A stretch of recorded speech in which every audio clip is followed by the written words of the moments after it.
Martial art या फिर kung fu की बात करें तो सबसे पहले हमारे दिमाग में चाइना का ख्याल आता है, क्योंकि इस कला का ज़्यादातर उपयोग चीन व जापान में होता है। पर शायद ही आप में से कम लोगों को पता होगा, चीन या जापान में मार्शल आर्ट या फिर कुंफू एक भारतीय बौद्ध भिक्षु बौद्धि धर्मन द्वारा सफल हो पाया। तो यह सब कैसे हुआ, चलते हैं उस दौर में। Let's begin.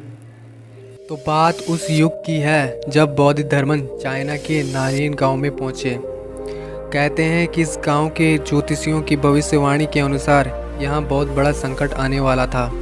बौद्ध धर्मन के यहां पहुंचने पर गांव वालों ने ऐसा जानकर उन्हें गांव से खदेड़ दिया और वे गांव से बाहर रहने लगे। पर संकट तो एक जानलेवा महामारी के रूप में अभी आने वाला था, और वह आ भी गया था। लोग बीमार पड़ने लग गए। गांव में अफरा तफरी मच गई।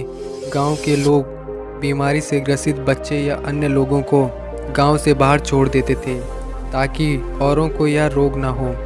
बौद्धि धर्मन क्योंकि एक आयुर्वेदाचार्य भी थे, तो उन्होंने ऐसे ही उन लोगों की मदद की और उन्हें मौत के मुंह से बचा लिया।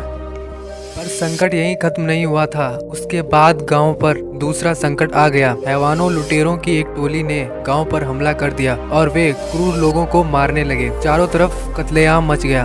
गांव वाले समझते थे कि बौद्धि धर्मन सिर्फ चिकित्सा पद्धति के ही माहिर हैं, लेकिन उन्हें क्या मालूम था कि बौद्धि धर्मन एक प्रबुद्ध, सम्मोहनविद और चमत्कारी व्यक्ति थे।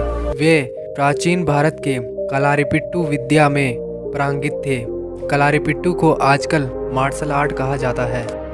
बौद्धि धर्मन ने मार्शल आर्ट और सम्मोहन बल के आधार पर उन हथियारबंद लुटेरों को हरा दिया, और गांव वाले समझ गए थे कि यह व्यक्ति कोई साधारण व्यक्ति नहीं है। इसके बाद बौद्धि धर्मन का सम्मान और भी बढ़ गया। उसके बाद बौद्धि धर्मन ने गांव के लोगों को आत्मरक्षा के लिए इस विद्या को सिखाया। गांव के लोग उनसे और भी प्यार करने लगे और उन्हें धापू के नाम से बुलाने लगे। कई वर्षों बाद उन्होंने भारत जाने की इच्छा जताई। तब ज्योतिषियों ने गाँव पर फिर से एक संकट आने की भविष्यवाणी की। गांव वालों ने एक जगह होकर निर्णय लिया कि अगर संकट से बचना है तो बौद्धि धर्मन को यहीं रोकना होगा किसी भी हाल में। यदि वह नहीं रुके तो जबरदस्ती रोकना होगा, किसी भी कीमत पे, जिंदा या मुर्दा। गांव वाले यह जानते थे कि वो बौद्धि धर्मन से लड़ नहीं पाएंगे, तो ऐसे में कैसे रोका जाए। तो उन्होंने बौद्धि धर्मन को रोकने के लिए उनके खाने में जहर मिला दिया। लेकिन बौद्धि धर्मन यह बात भली भांति जान गए थे। उन्होंने गांव वालों से पूछा, तुमने ऐसा क्यों किया? तुम मुझे मारना क्यों चाहते हो?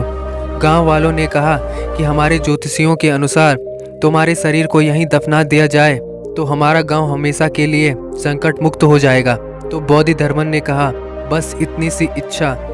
बौद्धि धर्मन ने गाँव वालों की बात को स्वीकार कर उन्होंने जहर मिला हुआ भोजन बड़े चाव से खाया। पर पूरे विश्व के लिए बौद्धि धर्मन अभी भी जिंदा हैं। उनके सिखाए हुए मार्शल आर्ट या फिर कुंफू सारे देश में मशहूर है। वीडियो अच्छी लगी हो तो वीडियो को लाइक एंड सब्सक्राइब कर देना। Thanks for watching. Take care and